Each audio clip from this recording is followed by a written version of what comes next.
Hello, everyone. Welcome to the Resilience Element Show. This is Francis Pichet, and I have the pleasure to invite Kit Cassingham with me today.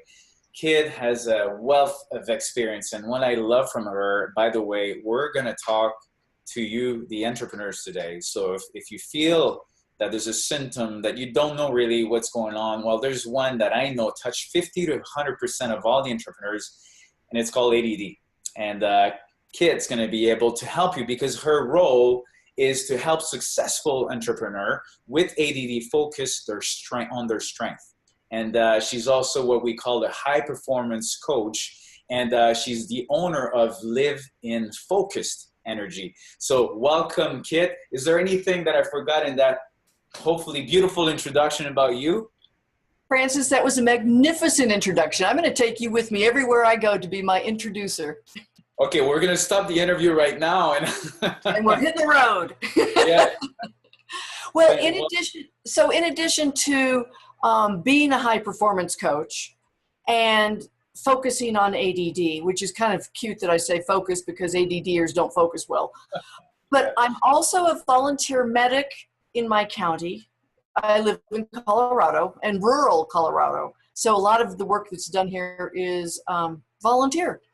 So I'm on call 24/7, but wow. I also am deputy coroner, which here in Colorado means that I take over the death scene and make sure everything happens accordingly. I identify next of kin.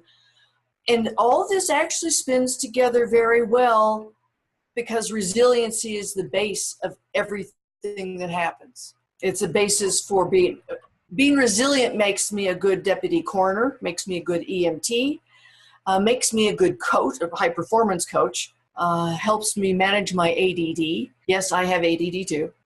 And I think resiliency is the basis for life.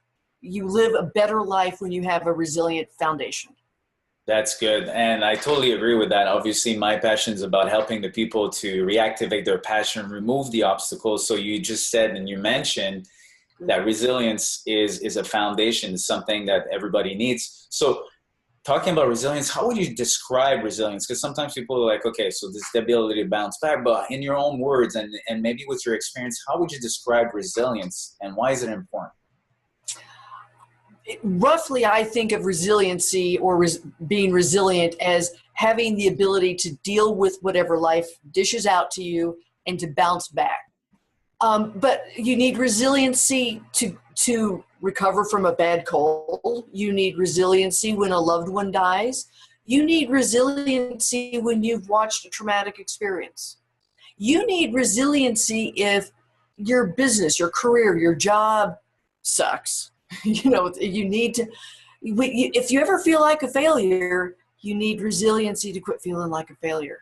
And I think that if you have a strong enough foundation of resiliency, you don't ever really hit that failure mode. I think you stop before you get that far down.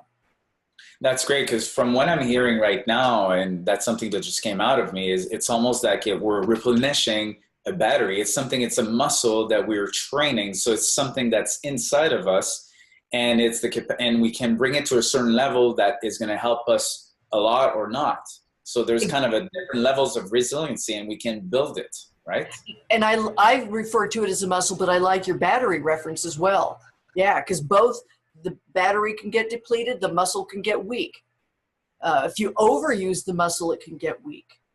If you overuse the battery, I guess it gets weak. So you need time for yourself. Self-care is a really big issue. In resilience. So and I know that I'm reading a lot of studies right now. They're talking about, first of all, like the workforce is not engaged. The workforce is stressed. We have to deal the merge of life and professional life is really close. So we bring whatever is personal at work, we bring work at home. So we got to deal with a lot of transitions, a lot of changes, and it's getting even bigger and bigger and bigger. So we're going to talk about that. And what I'd like to talk about is maybe, do you have, so that people can connect, like a story that we can hear, like maybe something that happens to you or to one of your clients, and to understand the mindset that they were in and what needed to happen to build or strengthen their muscle of resilience? a long time ago, I was in a situation where I was miserable in every area of my life. I was unhappily married. I had a miscarriage. I was in a job I didn't like, and the people didn't like me. And we had just purchased our first house. So I had, 4 of the 5 big stressors in life, and we went on vacation and I broke out into hives, covering every inch of my body. And I'd have them all calm down. I would go to work, and there's one woman, evil woman in hindsight, and she would walk into my office and go, "Hi, Kit." And she didn't like me at all. And just having her do that, she'd sit back and watch the hives pop out on my face and walk away cackling. Wow.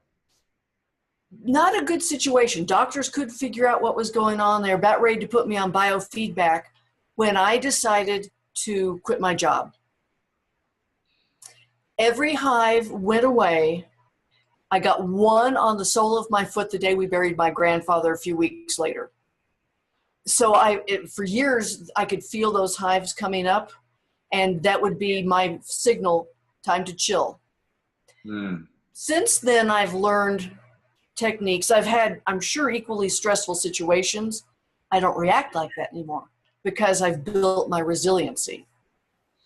Okay, so because there's a couple concepts here, and I know that, we have a certain tendency not to go too deep into like the times where it was tough, but can you tell us a little bit how you felt you had a somatic experience on your body, and but how long did that sluggish moment of the rut last? Like, I mean, sometimes for people it could be years. So what was it about you? How long did it take before, and what happened to make that switch? I think I suffered with the hives, which was my barometer for that stressful situation. I think I suffered with them for 6 months. I think brains, especially if you have ADD, don't track time well. So I may be off on that a little bit, but it was from the end of March through the summer and maybe into early fall. And it was learning to laugh at life more, to quit taking it so seriously. And I wanted to be a professional, but I was so tired of the stress of a job. I said to a friend, I need to just get a job at a grocery store and be a stacker. I just want to put groceries in grocery bags. He got an interview within a few days at a place where I could keep being professional without having the stress. So that worked out fine. So was there a pivotal moment? Because before even we talk about the pivotal moment, what I like from what you said earlier is that now, if you have any symptoms, it's kind of a sign for you. So now you can almost say that you can use that as your advantage, because that gives you a feedback of, yes, oops, something's going wrong. And instead of being mad about ourselves and being too hard on ourselves, it's kind of just a signal. It's like, oh, there's something I have to modify, which is a gift, I believe. It was a hard-earned gift, I gotta tell you. Well, I mean, and talking about resilience, I think that my coach used to always say, is like, and sorry to maybe use that word, but he says your shit is your gold. So. Well, it is. It is. Have you heard the joke about the twin brother and sister? And this is all an attitude thing. But the little boy could not be pleased with anything. So for his birthday, they filled his room with all the toys he had ever wanted and asked for, and then a few more. And he walked into the room and he goes, "You didn't get me the train set I wanted for. That's the wrong one." His little sister was taken into her room for her present, and the room was filled with horse manure. And she goes, "Oh boy, with all this manure in here, there's got to be a pony somewhere." Difference in attitude. I cleaned the joke up for your audience. Yeah, thank you. So, but you get the idea of the attitude. So in her horse manure, she found gold. And in my hives, I found one way to track my body's reaction to stress. Another one I developed later on is I would start getting laryngitis when I was stressed. And so when in that moment, because that's a long time. I mean, I can imagine like you're dwelling, you're thinking about your situation. It was not just one area of your life; it was multiple areas of your life. It's everywhere. Yeah. And it could be a dominoes effect too, because you're like, if you're not, you focus on this one, then everything else is falling. So what was one of the things that happened that created a pivotal moment for you to say, okay, I'm going to change this situation? I think it was just realizing how the job was the worst part, and my hives were worse at work. So I realized if I get rid of that, I at least reduce one source. So it was just realizing how miserable I was at work. Okay. So it's realizing, to summarize for any type of situations that people might have, is that if they ask themselves, what if I continue to have that symptom for another month, year, 5 years, where it's going at? And if they perceive that this will be worse than changing, then it's worth the change. Absolutely. And see, I was lucky. My evidence of the stress was on the outside. I mean, you could see it, and I sure could feel it. Yeah. And I could see it too. But what if your stress only happens on the inside? That's a you good question. Can't see it, and you may not feel it. I mean, that's why we're getting heart disease is a big connection with stress. Mm-hmm. And you don't see that often until it's too late. So what do you have to recommend? Quit being stressed. It's easy. Come on, Francis. I'm like, you're bringing out a good point, because if people don't know, I mean, it's inside. Clearly, so there are things you need to do, as you well know, to reduce your stress in life. Now, what I love about this is that the things you need to do to reduce stress, to build your resiliency, are the same things you need to do to be a high performer, the same things you need to do to manage your ADD. And a lot of, if you don't ever get a coach for any of this, if you eat well, and for me, that means cut the sugars, alcohol's the sugar, cut the artificials, the colors, the flavors. I think artificial sugar is probably pretty evil. If you did nothing but cut that, that would make your diet better. Increase your vegetables and eat more whole foods, less processed foods, fewer processed foods. So diet is one. Move frequently. And it doesn't have to be stressful. It doesn't have to be CrossFit. It doesn't have to be marathon. But if you got up from your desk every 50 minutes and moved, do some stretches, some deep breathing, walk around the block, walk up and down your office building or apartment building, whatever. Do that for just a few minutes, then get back to work for another 50. So every 50 minutes, take a 10-minute break. Try to be outside. Even on a rainy day, you're still getting some sunshine, fresh air. So that's a big one. Sleep. You need 8 hours of sleep. And I have some ADD friends who don't like to sleep because they're afraid they're going to miss something. If they don't start sleeping 8 hours a night, they're going to miss life because they're going to die early or be so sick that they wish they had died. And when you're under a lot of stress, it's probably good to sleep a little more because your body does a lot of healing when you sleep. Connect with people. Have a support network. Somebody you can call on the phone so that you could get together. It's good to get eyeball to eyeball. Shake hands, hug, talk. You don't have to talk about your situation, but you got to talk with people. Relax, laugh. Laughing's good medicine. I love that. And attitude makes such a difference. Start your day with gratitude. Why are you glad to be awake today, Francis? Put your feet on the floor and think about it. Come up with 1 to 3 reasons why you're glad to. Yeah, and you know, I love everything because I'm using all of those tools, and I don't use them all at the same time. But if sometimes, you know, I change. Like I'm a hockey player. I play hockey, and sometimes I want to watch stand-up comedy, or I sleep a little bit longer because I know that this is an investment that I'm making for my day instead of really waking up, you know, early or not sleeping enough, and then I know that the whole day is gonna be worse. And I can almost hear some people like, yeah, but I have to wake up at that time. And so maybe they can take some breaks, right, during the day. Like, I mean, They absolutely owe it to themselves. I didn't believe that when I first heard that, but I was taking a class and the teacher said, take a break. I think he said every hour. Well, I tried that and I go, well, it's breaking my flow. So why don't I take a break every 90 minutes? Well, then it became every 2 hours, and then it became none at all. When I looked back at it, the week or two that I took a break every hour, I actually was more productive and more refreshed.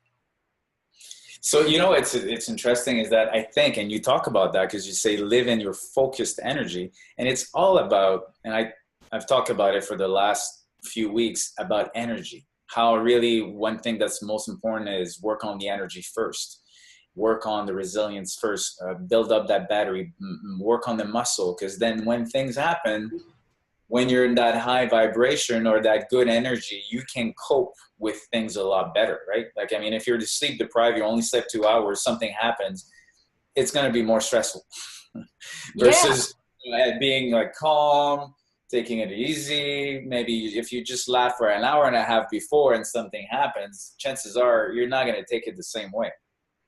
You're absolutely right. And I think if we keep an attitude of kindness, softness, generosity, we also deal with life's curveballs. And that helps. And I like the fact that you're talking about also gratitude in the beginning. And I know that I can almost hear, again, I don't know what I'm hearing these days, like, but you know, during the interview, I'm like, oh yeah, some people can say, well, you don't understand. I'm in a rut right now. And there's nothing that's good in my life. So, and you say bullshit.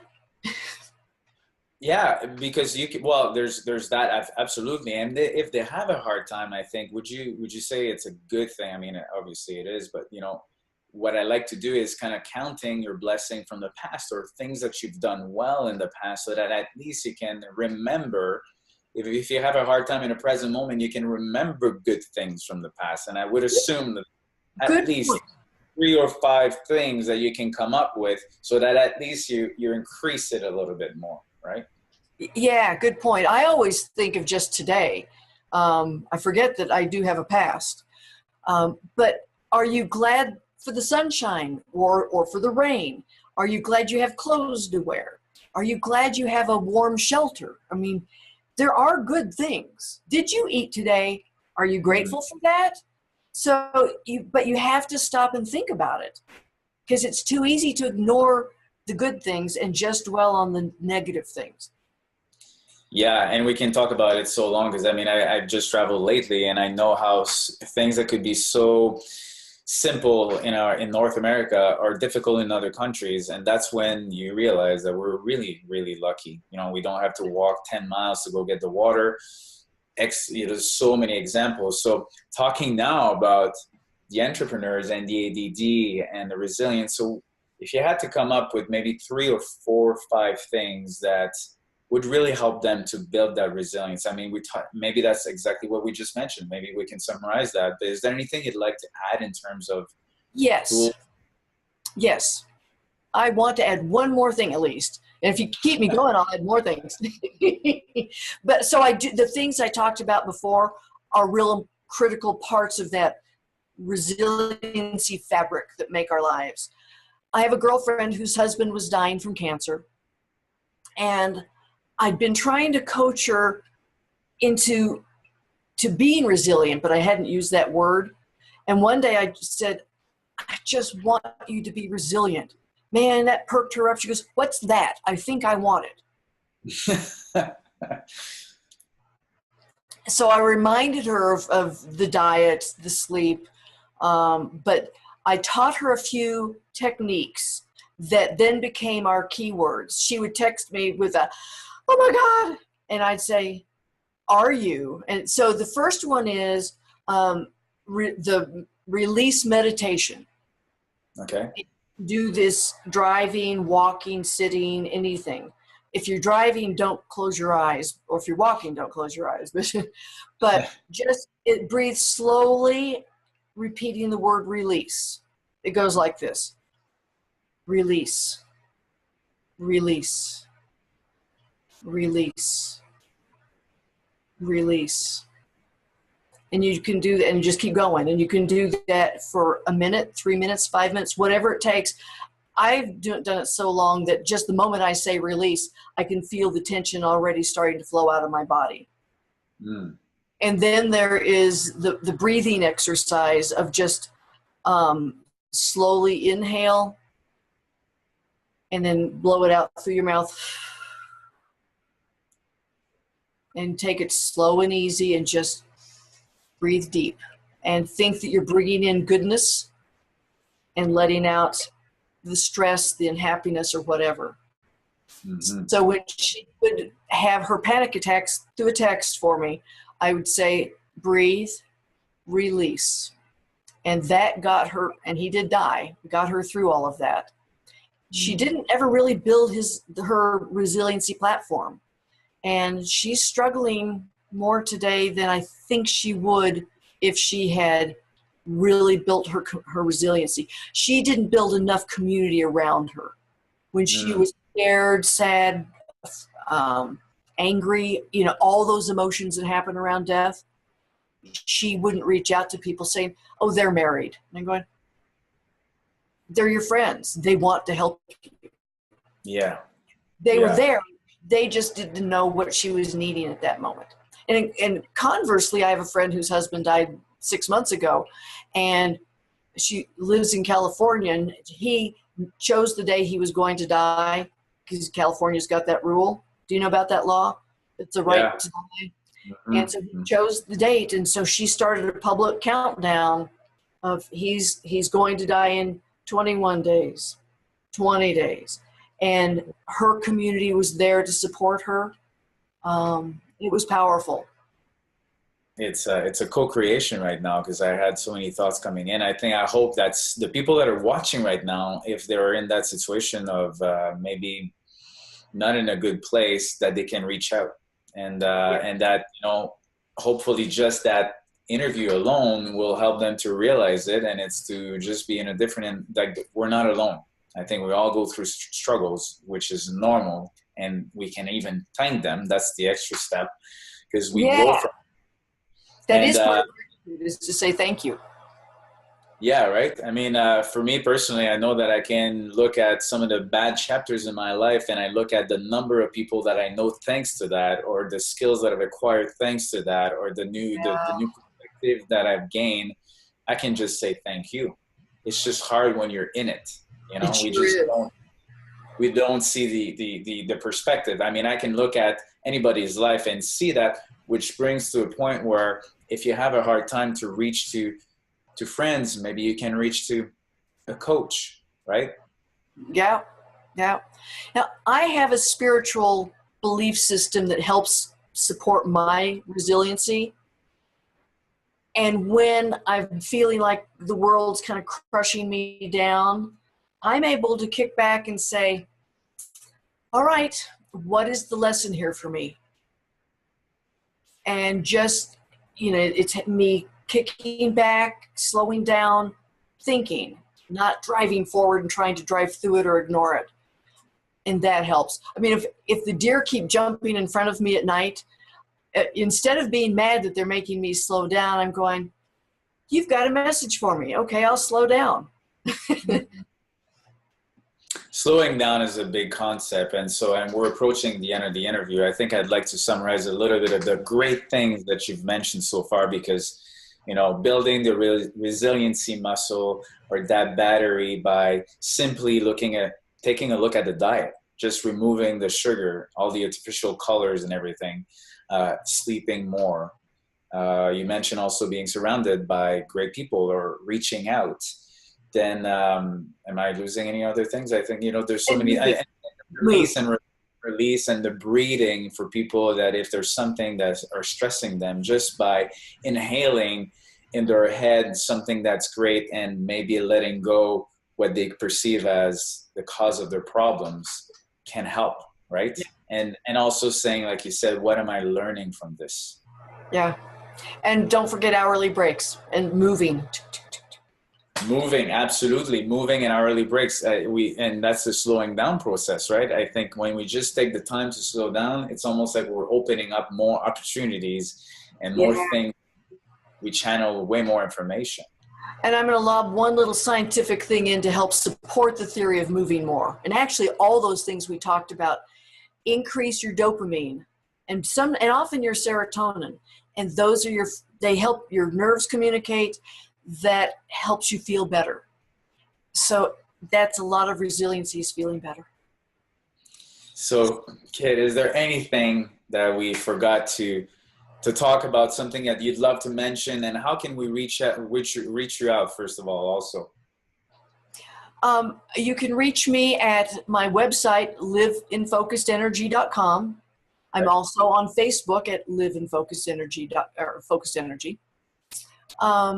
And I think self-care is my big message for having resiliency, for managing your ADD, for being a high performer. They all, you and I could go on forever with this, but self-care is a big one. Well, I think you help us to be able to have more self-care towards us. And thank you so much for all the tips that sometimes we heard it before, but it just takes another person to mention it again. And thanks for also sharing your own personal life and the life of other people, because at the end of the day, that's what the Resilience Element show is to empower people to be more resilient with stories like yours and with the tips and exercises you suggested. So thank you so much, Kit.